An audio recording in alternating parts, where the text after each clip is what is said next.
Hello.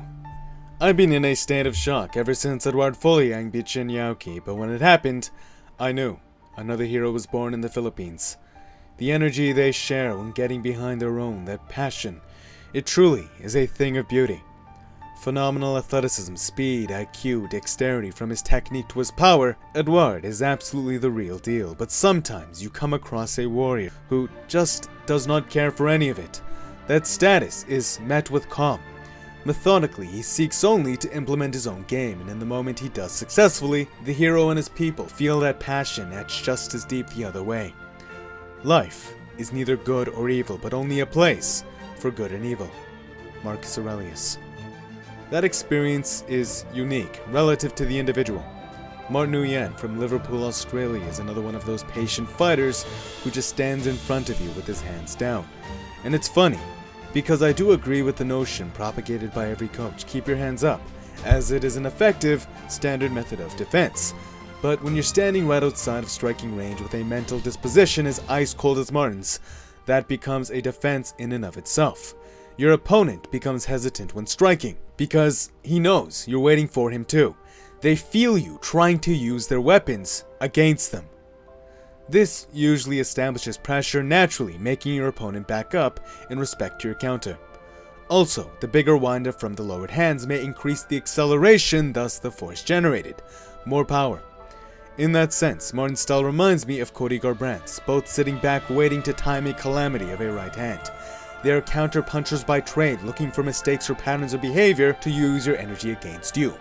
Understanding this, let's now take a closer glance. Eduard Folayang is a Wushu gold medalist who won the Southeast Asian Games with a spinning back kick. It is a core tool in his kit. Now, the element of surprise and distance the head is tilted away traditionally work together to make this a very safe kick.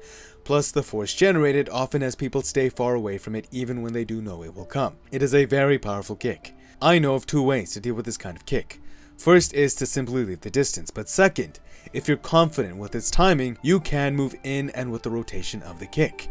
Martin Nguyen with his nerves of steel did just that, timing his devastating right hand against a tool he knew Eduard Folayang would use. Look at him move in and just out of center line. Martin studied this technique, knew it was coming, and as they say, when preparation meets opportunity, you have success. This is Martin's style. We see it here as well, just waiting to launch that devastating right hand, and even without a gauge for distance or setup, it comes out of nowhere. It truly is like an assassination technique. No tell, fast, precise, and versus a durable opponent. It just keeps landing. But here's where Martin plays his ultimate trick. Knowing his opponent wants to walk him down, Martin doesn't fight it. Instead, he invites that energy. It's confusing, but the opponent takes the bait and starts chasing. The moment Martin sees the reaction he's looking for, in this case lowering of the right hand to work as a counterbalance for the lead low kick, in that moment, Galfarov himself realized what just happened. Look at the way he flinches right before the punch connects. The lights just went out. Now, I don't recommend throwing bombs with little to no setup, but this is clearly a technique Martin has drilled over and over again, and its effectiveness comes through understanding yin and yang. When nobody else does it, it becomes a psychological blind spot, and so the person who masters it exploits that new loophole formed. We traditionally always have a jab, some kind of setup for that big right hand. Life is neither good or evil, but a place for good and evil. This arena acts as a looking glass into that macrocosm. Hope you guys enjoyed the video.